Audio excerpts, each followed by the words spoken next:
Hello and welcome to another Panda review, and not Demon on Helium as it was accused with the last one I did. I'm not going to make too much of a habit of this, but I'm going to take a look at a few games that Demon doesn't particularly like and doesn't want to be flamed for not liking. There won't be that many of them, but you might get them every now and then when I can be bothered. Today we're looking at Afterburner Climax on the PSN, which is an arcade shooter, and if you don't know what Afterburner is, where the hell have you been for the last 20 years? Okay, in the menu there are quite a few different options which don't exactly do a lot. There's the X options, which is the important one. I'll go into that in a bit more detail in a bit. Training and scoreboards are exactly what you'd expect, and helping options, it's just basically sensitivity, that sort of thing. How to play is how to play, which I don't suppose really why you need that with a training mode as well, but never mind. I'm going to go into score attack first, which for reasons you will understand well when I get there. In score attack and in the main part of the game, you choose between three different planes: the F-18 Interceptor or Super Hornet on this, the Super Tomcat F-14, as all Top Gun fans should know exactly what that is, and the F-15 Strike Eagle. You can decorate them however you want, and we'll do the Tomcat and that and go into score attack mode. The game, as you can see on the bottom, has got 15 stages left to right, or you can't see the last two at the end. You've basically got to unlock those, and you go through the game and you've just got to blow up as many things as you can, get the best sort of score that you can. In score attack mode you have infinite lives, and you go through the entirety of the game to post the best score that you can. Now that's not as bad as it sounds, as the entirety of the game can be beaten in roughly well, I think the record I've seen Demon do it in, considering he doesn't like the game that much, is 7.5 minutes from start to finish. But basically, you fly your plane through the area, you've got to try and get missile lock on the things coming towards you, and then you shoot them down. Alternatively, as well as your missiles, you do have a machine gun, which isn't as good, but on the other hand, you don't run out of machine gun, that is infinite. Your missiles you can run out of, although for some reason on this, unlike the original Afterburner, they do tend to recharge. Anyway, enough of score attack.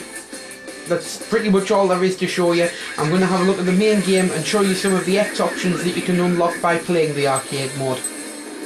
Okay, these are the EX or extra options that I was talking about earlier. Basically, by playing through the arcade mode and doing certain things, some things are just quite simply dying or reaching game over the required number of times, firing the required number of missiles, you come across these little extra options that you can do. Things like automatically firing your missile, so you don't actually have to press a button, however much extra effort that takes to press that fire button to fire your missile.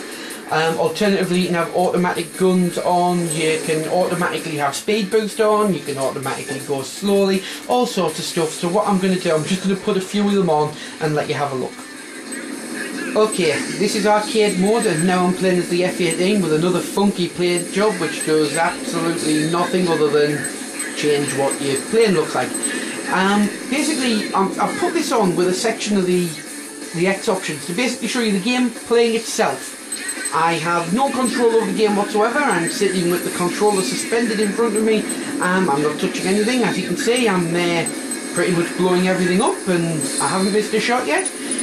Why on earth anybody would ever actually want to play the game like this, I have absolutely no idea. But it is really handy for me to explain a bit about what's going on. Okay, in the top right hand side of the screen you can see the stage that you're up to, and those little stars are very important. I'll tell you why in a bit. In the top left is your score, and I am going to have to move around a little bit because otherwise I'm going to crash straight into that mountain. It's pretty much the only thing the game doesn't do for you. Just underneath the score you can see my combo there. Now, the combo is used to unlock X options by getting a certain type of combo. Also helps you score and everything.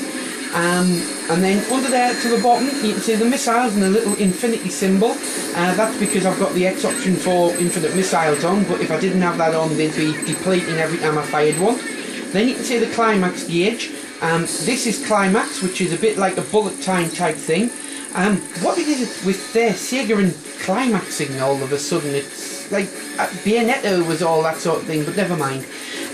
Certain sections of the game, as you can see there, you can choose whether to fly left or right to decide what you want to do, and basically it just gives you different options of slightly different stages. They play slightly differently. There's different missions to do on them, but basically it doesn't matter which way you go, and find which one's best for you and which one lets you get the best score.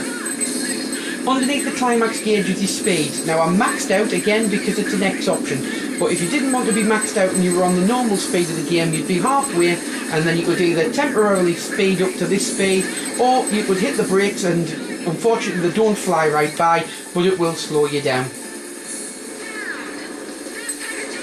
Okay, now that I've turned the super guide off and the game's no longer playing and beating itself for me, I've decided to put on a few different X options to let you see them, and it makes it better for me to explain what's going on in the bottom right hand corner. Bottom right hand corner shows how many lives you've got, and it also shows your damage, so I'm going to have to deliberately get shot, which, here we go. Oh, I cannot believe they missed me from there. I'll sit still and let them shoot me.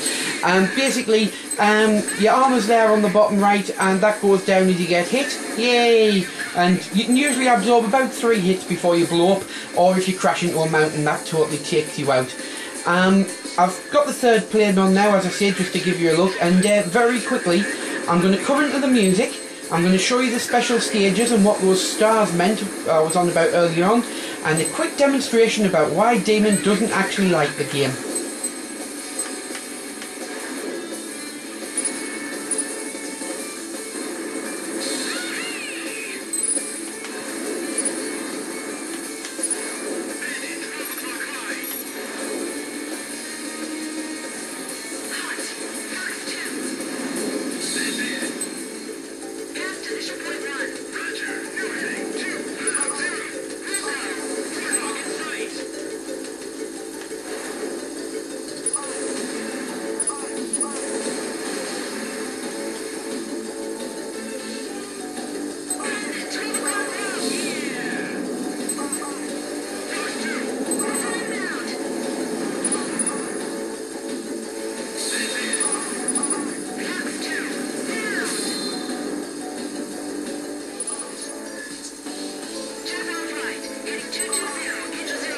Okay, this is one of the special stages, and it helps me explain what's going on in the top right hand corner with those stars.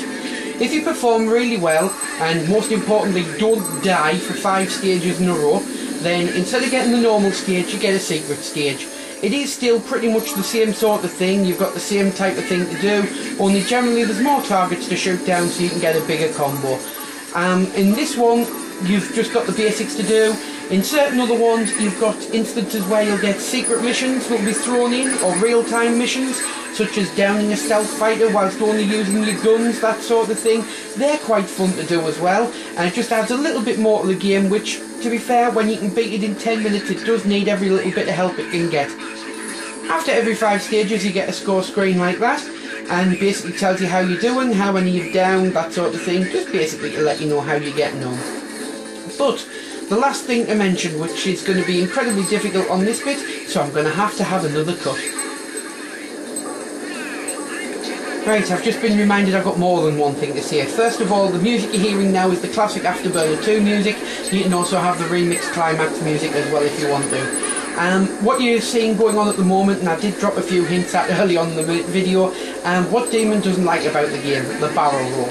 On the classic Afterburner, you use the double tap to the left or double tap to the right, and you can perform one of these barrel roll manoeuvres that help get you out of a jam and try and shake missiles off your tail, that sort of thing.